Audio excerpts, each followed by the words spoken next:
Assalamualaikum warahmatullahi wabarakatuh. Pada hari ini kita akan belajar mengenai kaedah mendapatkan maklumat untuk evaluasi.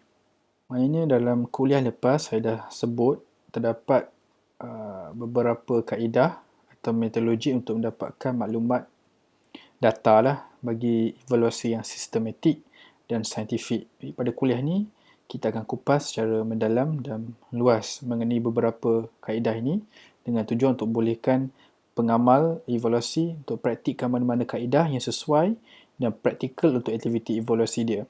Hanya dengan pengetahuan yang mendalam mengenai tiap-tiap kaedah ini sahaja, seseorang pengamal evaluasi itu boleh buat pilihan yang tepat, kaedah mana yang paling berkesan untuk evaluasi dia. Oleh demikian, adalah mustahak sekali bagi kita untuk faham dan biasakan diri dengan kaedah-kaedah ini. Jadi, kaedah yang pertama adalah kaedah pemeriksaan dan penelitian hasil kerja. Ianya merupakan satu lagi kaedah untuk kumpul maklumat apabila lakukan evaluasi, ialah kita periksa dan meneliti hasil kerja. Kaedah ini boleh dilakukan hanya jika ada hasil kerja sama ada oleh individu atau oleh kumpulan. Hasil kerja ni selalunya dalam bentuk karya. Sebagai contoh, sebuah fakulti nak nilai ataupun evaluasi kurikulum, pengajaran dan pembelajaran mata pelajaran seni halus, seni ukir, seni pahat, apa lagi seni drama, seni sastra, seni lakon dan seni landscape. Jadi, kaedah pemeriksaan penelitian ini adalah paling sesuai lah. Malah apa jua produk yang menghasilkan benda nyata, tangible, boleh guna pakai kaedah ini apabila melakukan evaluasi. Tapi kaedah ni tak sesuai jika menilai program, objektif dan prosedur yang tak ada hasil kerja yang nyata, intangible lah maknanya. Macam mana cara kendali kaedah ni? Mula-mula, pihak berkuasa yang memiliki produk yang dinilai itu dikehendaki menyediakan self-report ataupun laporan yang sedia ada lah. Untuk yang patutnya laporan self-report ni dia merangkumi maklumat ringkas mengenai latar belakang umum produk yang dinilai, sejarah permulaan kewujudannya, misi dan visinya, objektif, maklumatnya, strategi mengendalikannya, serta jangkaan kekuatan dan kelemahannya. Self-report ni diserah kepada para penilai untuk jadikan panduan menilai yang akan dilakukan. Laporan self-report juga sangat mustahak kerana bila tiada, dia sukarkan para penilai untuk memulakan dan mengakhiri evaluasi, membandingkan pencapaian produk dengan maklumatnya sama ada pencapaian sampai tak ke tahap maklumat yang dicita-citakan dan ketepatan strategi yang tersedia dalam laporan sedia ada tu, dalam self-report tu. Jadi dengan berpandukan laporan yang sedia ada, para penilai boleh melakukan aktiviti evaluasi itu melalui pendekatan yang dinyatakan, yang saya akan nyatakan sebentar lagi ni ya. Okay. Jadi nombor 1 ni, kita kena memeriksa hasil kerja lah. Hasil kerja individu dan hasil kerja berkumpulan disemak dengan teliti sambil membandingkan dengan kandungan laporan self-report tadi. Biasanya, evaluasi ini ditumpukan khusus pada kreativiti, inovasi dan komitmen individu dan kumpulan. Dari pemeriksaan ini, para penilai menyediakan laporan yang terbaik, tepat dan kemaskini. Nombor 2 ialah pengumpulan hasil kerja, samples. Para penilai boleh mengambil beberapa hasil kerja sebagai samples, iaitu hasil kerja cemerlang, sederhana dan lemah. Hasil kerja ini boleh diperagakan dengan sebagai bukti. Sebagai bukti jika dikehendaki pada kemudian hari nanti. Contoh hasil kerja ini boleh memberikan banyak maklumat yang dikehendaki oleh para penilai. Nombor 3, pengiktirafan daripada personalia lah. Para penilai boleh kumpul salinan apa jua pengiktirafan umum terhadap personalia yang dirasakan relevan dengan produk yang dievaluasi. Contoh pengiktirafan umum ialah hadiah, bintang, pingat, surat pujian dan sijil penyertaan. Tapi pengiktirafan ini hendaklah relevan dengan kerja yang dievaluasi. Sebagai contoh, hadiah kemenangan pertandingan melukis logo boleh menyokong kecemerlangan pengajaran modular seni rekografi.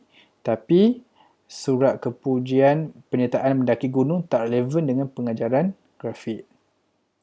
Lepas tu, kita kena buat laporan bertulis dalaman, bukan dalam, laporan bertulis dalaman. Para penilai digalakkan meneliti laporan berkala yang disediakan oleh jabatan yang dievaluasi itu. Contoh laporan berkala ialah laporan bulanan, laporan setengah tahun, laporan tahunan, rekod penyertaan pertandingan, surat-surat pujian dari masyarakat ke, laporan surat khabar jika ada. Laporan berdalaman ini boleh memberikan banyak maklumat kepada para penilai. Nombor 5, memorandum. Kadang-kadang berlaku pelawaan maklumat dari orang ramai mengenai sesuatu produk tu.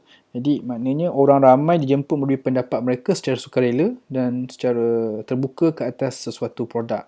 Pendapat orang ramai ni atau komen masyarakat yang difokuskan kepada beberapa butiran ataupun headings kalau masalah kata yang tertentu disebut sebagai memorandum.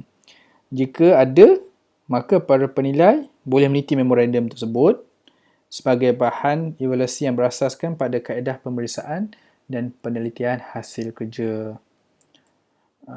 Yang seterusnya, nombor 6 adalah pengumpulan maklumat elektronik. Dalam era teknologi maklumat ini, jabatan-jabatan ini biasa kumpul bahan audio, video, filem, slide dan gambar-gambar. Bahan ini sangat berguna kepada para penilai sebagai sumber maklumat bagi aktiviti evaluasi yang sempurna. Seterusnya adalah seminar dan bengkel. Adalah menjadi amalan bagi jabatan yang menganjurkan seminar, bengkel dan wacana dari semasa ke semasa. Semua aktiviti ini boleh menghasilkan maklumat penting dalam bentuk kertas cadangan, kertas proposal, kertas kerja, rumusan dan laporan umum. Para penilai boleh gunakan bahan-bahan wacana demikian sebagai sumber untuk dapatkan maklumat dan usaha mereka mengendalikan aktiviti evaluasi yang efektif.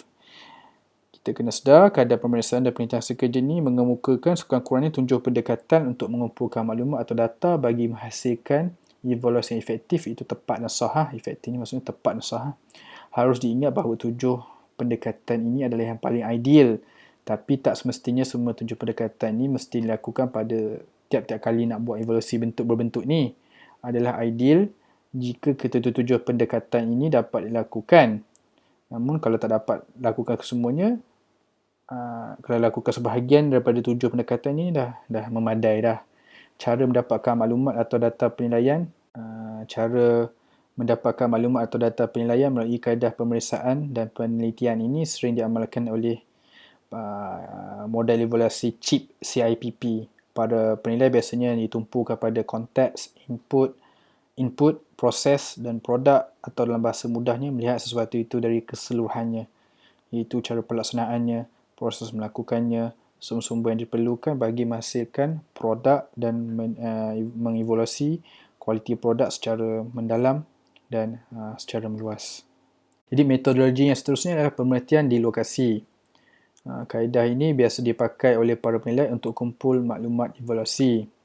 Maknanya pemerhatian lokasi dia membawa maksud para penilai datang ke premis di mana segala hasil kerja, dokumen, peralatan dan bahan berkaitan dengan produk, program, prosedur atau objektif yang hendak dievaluasi itu harus, yang mana semua tu kena disediakan lah. Semua bahan yang hendak dievaluasi tu harus disediakan supaya bahan yang dievaluasi tu dapat macam diperagakan.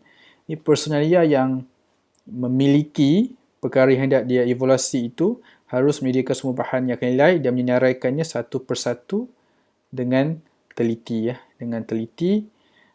Bersama dengan penerangan ringkas yang mudah difahami. Senarai dan maklumat ini hendaklah diserahkan kepada para penilai berkunjung ke premis itu nanti berasaskan pada penerangan diberikan oleh personalia yang memiliki perkara yang dievaluasi itu bersama-sama dengan maklumat-maklumat lain yang berkaitan. Para penilai akan melaksanakan tugas yang dipertanggungjawabkan itu dengan sebaik-baiknya. Jadi dengan berpandukan pada penerangan ini dapatlah dibuat kesimpulan bahawa pemerhatian di lokasi adalah satu kaedah penilaian sumatif, iaitu aktiviti evaluasi yang dilakukan ke atas produk atau program atau prosedur atau objektif yang telah disempurna dan telah berjalan antara 5 hingga 10 tahun. Walaupun begitu, kaedah pemerhatian lokasi ini juga dipakai bagi penilaian formatif dalam situasi di mana personalia pemilik perkara yang dievaluasi itu mahu memastikan bahawa semua perancangan yang berkaitan dengan perkara yang mereka anjurkan itu tepat dan tak tergelincir dari landasan yang mereka cita-citakan tu. Namun begitu, antara penilaian formatif dengan penilaian sumatif yang kedua ni, planning sumatif ni lebih sesuai dan sering dikaitkan dengan kaedah pemerhatian lokasi ni. Evaluasi di lokasi ini boleh dilakukan oleh seorang profesional atau oleh sebuah panel terdiri daripada beberapa orang profesional bergantung pada seluas mana bidang yang hendak dievaluasi itu. Samping itu, ketepatan aktiviti evaluasi tertakluk pada masa yang diberikan kepada penilai serta bilangan para penilai ditugaskan melawat lokasi untuk melakukan evaluasi itu. Kejayaan evaluasi lokasi bergantung pada 6 pertimbangannya. Jadi yang pertama adalah mengenal pasti keseluruhan maklumat yang diperlukan secara khusus. Ia menjadi penentu sama ada berjaya atau gagal evaluasi itu. Jadi, kalau penilai gagal mengenal pasti maklumat yang diperlukan, kemungkinan besar evaluasi tidak berjalan dengan sempurna. Kedua, kebolehan merangka soal sidik. Evaluasi semestinya menyumbang ke arah menjayakan evaluasi itu. Ketiga, merangka peralatan ataupun instruments yang diperlukan untuk mengumpul maklumat evaluasi seperti borang termobile, senarai checklist atau rating skills. Keempat, pilih personalia yang akan melawat lokasi. Personalia ni mestilah berkelulusan, berpengalaman dan mempunyai kepakaran yang relevan dengan perkara yang akan dievaluasi.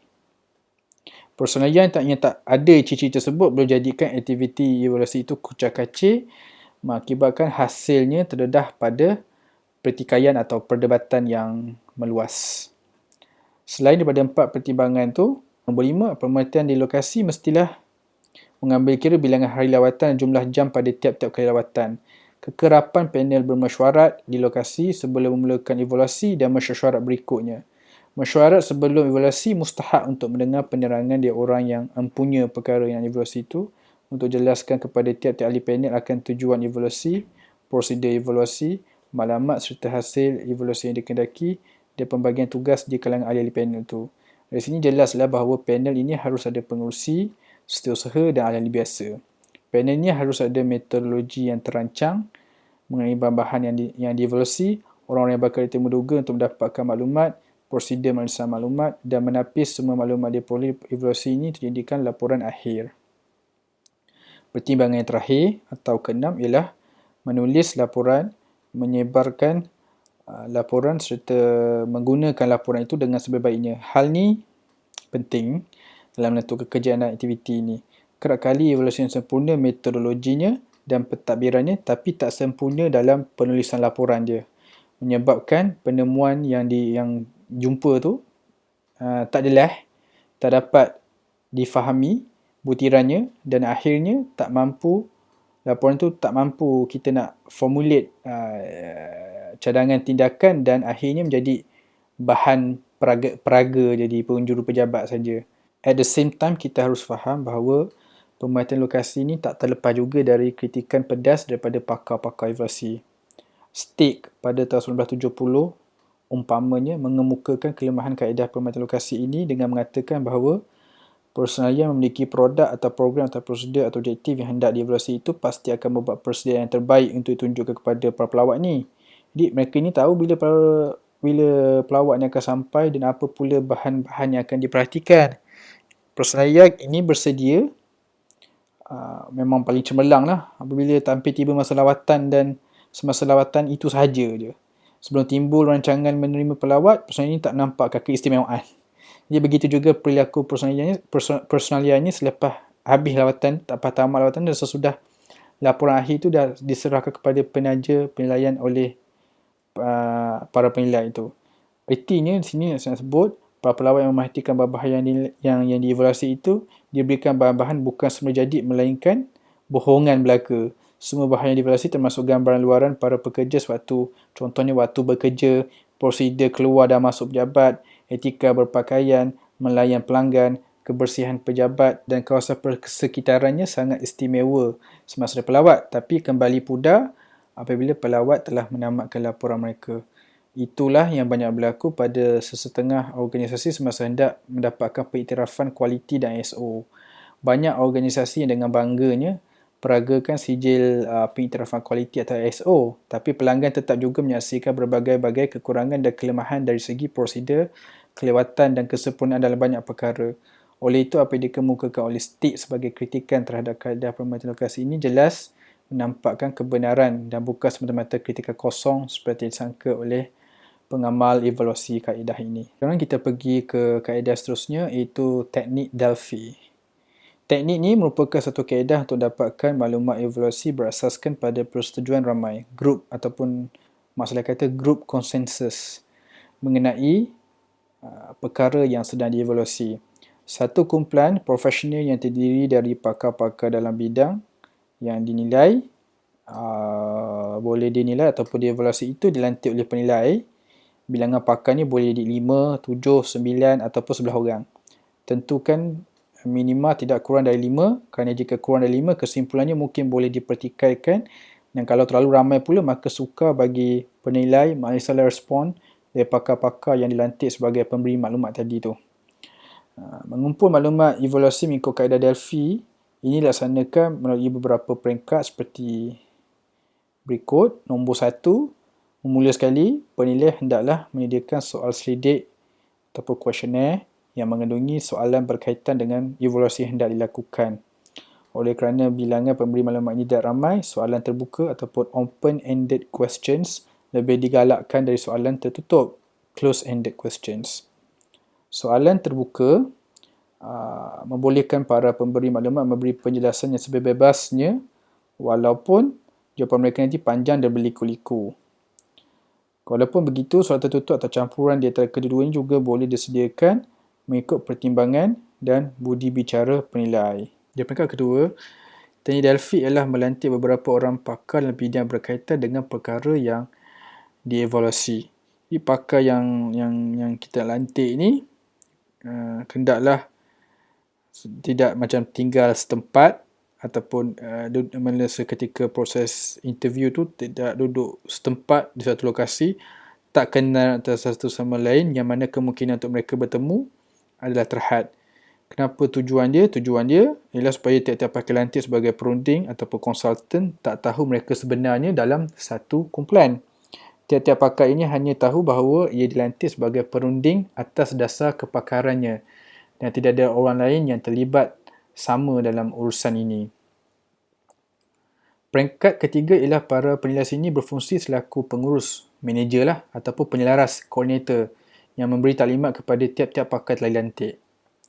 Taklimat itu haruslah memberitahu tujuan evaluasi, peranan pakar untuk respon kepada soalan pada soal selidik, bertanya jika ada kemusykilan yang perlu diberi penjelasan, dan seterusnya mengembalikan soal selidik yang telah sempurna diisi kepada penilai dalam tempoh masa yang ditetapkan.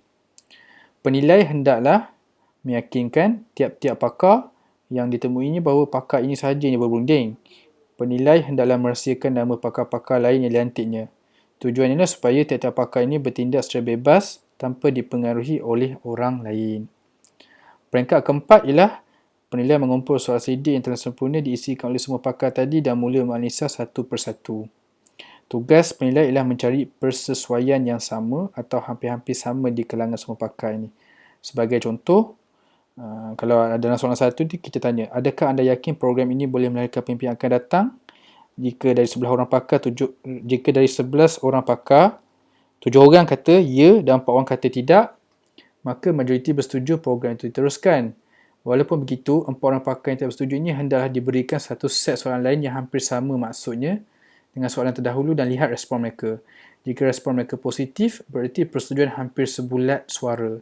Jika respon sama berat, maka penilai selaku penyelaras hendaklah membuat satu soalan lain untuk diberikan kepada semua pakar dan kemudian analisa semula. Begitu yang dilakukan pada semua soalan, berulang-ulang hingga mendapat kesimpulan yang sahih. Inilah sebenarnya pengertian teknik Delphi. Peringkat kelima, iaitu yang terakhir, ialah penilai menganalisa respon dari semua pakar dengan teliti dan diikuti dengan menulis laporan secara terperinci. Kesimpulannya, teknik Delphi inilah satu kaedah mengumpul maklumat untuk menilai sama ada program, produk, prosedur atau objektif, di mana orang yang memberikan maklumat ialah pakar dalam bidang yang berkenaan, manakala penilai berfungsi sebagai pengurus atau penyelaras semata-mata. Penyelaras ini akan uruskan semua urusan yang berkaitan dengan tugasan termasuk menganalisa respon dan menulis laporan yang kemas dan yang terakhir. Dari penerangan yang saya bagi tadi tu dapat dibuat kesimpulan bahawa teknik Delphi ini adalah satu kaedah kumpul maklumat evaluasi yang menggunakan kepakaran orang lain untuk berikan maklumat yang kita kehendaki.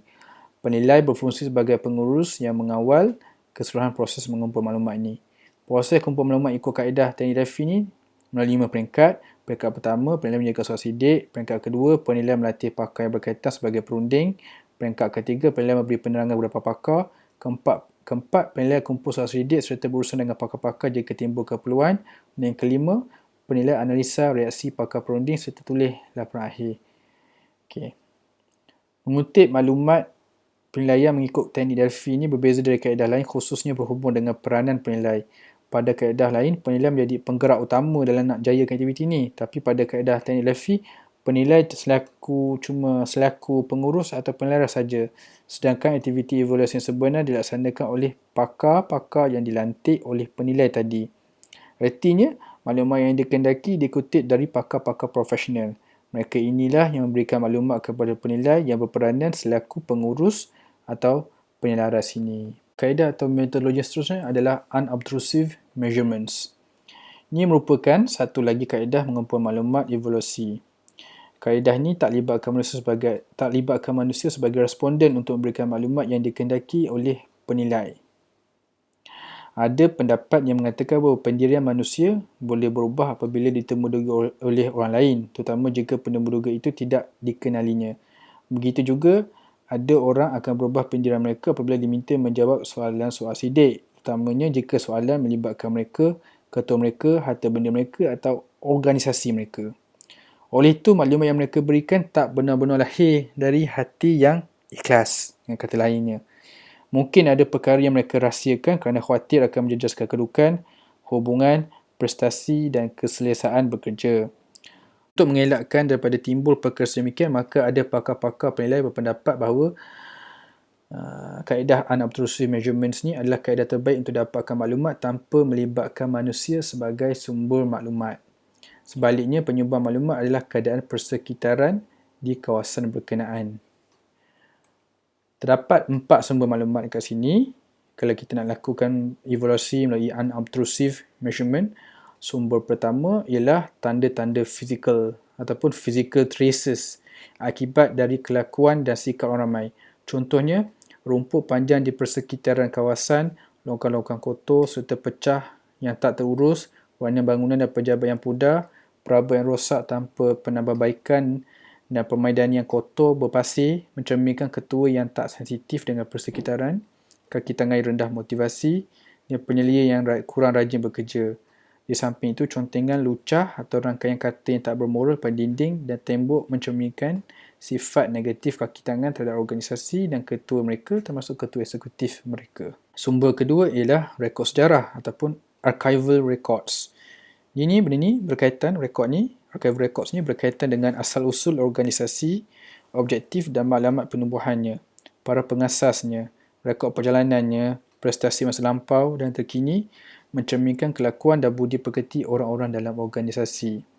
Organisasi yang memiliki rekod sejarah lengkap, tersusun rapi, kemas kini, cantik dan menarik, melambangkan minat tinggi kaki tangan terhadap organisasi, ceria dan merasa selesa bekerja dalam sebuah organisasi yang maju. Sebaliknya, organisasi tanpa rekod sejarah lengkap dan kemas kini memperlihatkan kaki tangan yang rendah motivasi, tak berpindah tetap, tak ada visi yang jelas, tak berwawasan dan tak ada maklumat yang hendak dituju. Sumber ketiga adalah rekod persendirian, private records. Organisasi yang mana tak dedah kepada pandangan umum melainkan jika diminta untuk diperiksa. Inilah rekod persendirian ni. So, rekod persendirian ni mungkin antaranya ialah rekod pembelian, jualan rokok, inventory, akaun, harta benda, rekod personalia, perkhidmatan, latihan dan lain-lain yang berkaitan. Organisasi yang cemerlang ialah yang teratur rekod dia, kemas kini dan lengkap maklumatnya. Sebarang maklumat yang berkaitan dengan organisasi atau perjalanan sama ada sangat penting, sederhana penting dan kurang penting dapat dicari atau di-retrieve dan dikeluarkan dengan mudah dalam tempoh yang singkat. Sebaliknya, tanpa rekod yang teratur atau ada failnya tapi tak ada butiran, berselerak susunannya dan tak boleh cari fail dan butirannya, memberi gambaran bahawa organisasi ini tak cemerlang perjalanannya, tak berkesan kewujudannya, serta tidak memberikan keselesaan kepada para pekerjanya. Andaian negatif akan tercipta dari situasi yang tak sihat yang menghiasi organisasi berkenaan. Organisasi yang tak cemerlang ni wujud akibat dari ketua eksekutif, pegawai dan personalia yang pastinya tak cemerlang juga. Sumber keempat ialah bahan-bahan elektronik seperti audio tape, video tape, filem, slides yang mengandungi sejarah organisasi, kemajuan fizikal, prestasi pekerja dan lain-lain maklumat penting kerana ia boleh didengar, dilihat dan diteliti berulang-ulang untuk mendapatkan maklumat yang dikehendaki oleh penilai. Pengumpulan maklumat menerusi bahan elektronik ini boleh dilakukan oleh penilai secara bersendirian, bebas dari pengaruh orang lain dan dalam masa sendiri. Inilah maksud mengumpul maklumat mengikut kaedah unobtrusive measurements. Di samping itu, kaedah unobtrusive measurement ini termasuk juga jadual dan rekod kehadiran bekerja kaki tangan, rekod atau peristiwa bersejarah, anecdotal records maksudnya, temu janji, anugerah, surat-surat, pujian, tindakan disiplin, hukuman dan penyertaan adalah peju kegiatan. Maksudnya, unobtrusive measurements ni banyak sumbernya dan tak hanya satu atau dua sumber saja. Atas dasar ini, maka ada pakar-pakar penilaian berpendapat bahawa jangan membuat kesimpulan semata-mata berdasarkan pada satu sumber unobtrusive measurement sahaja kerana kesimpulan ini mungkin tak tepat. Sebaiknya evaluasi memakai kaedah ini sebagai asas evaluasi haruslah melalui beberapa measurements dan kemudian disemak, diteliti dan diperiksa semula, cross-check untuk mengelak dari membuat kesimpulan yang tak tepat dan tak sah. Bab ni menjelaskan bahawa seseorang penilai itu boleh mengutip maklumat untuk aktiviti evaluasi menerusi beberapa kaedah.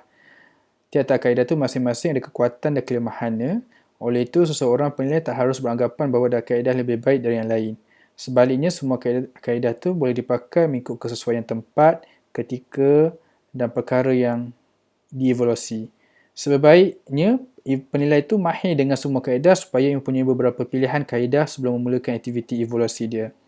Pengetahuan yang mendalam dan meluas dalam tiap-tiap kaedah itu membolehkan seorang penilai menghasilkan penilaian berkesan dan sahih. Di samping itu, perlu dijelaskan bahawa kaedah yang dibincangkan bab ini bukanlah jumlah sebenarnya. Ada lagi beberapa kaedah lain untuk mengumpul maklumat evaluasi tapi jarang diamalkan oleh para penilai. Antaranya saya sebut contohnya kaedah Q-sort.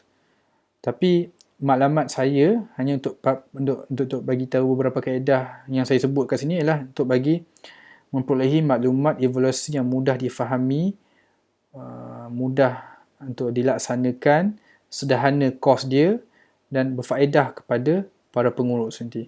Setelah mendapat pengetahuan ini adalah diharapkan supaya para pengurus mengamalkan aktiviti evaluasi ke atas aspek yang relevan dengan organisasi masing-masing.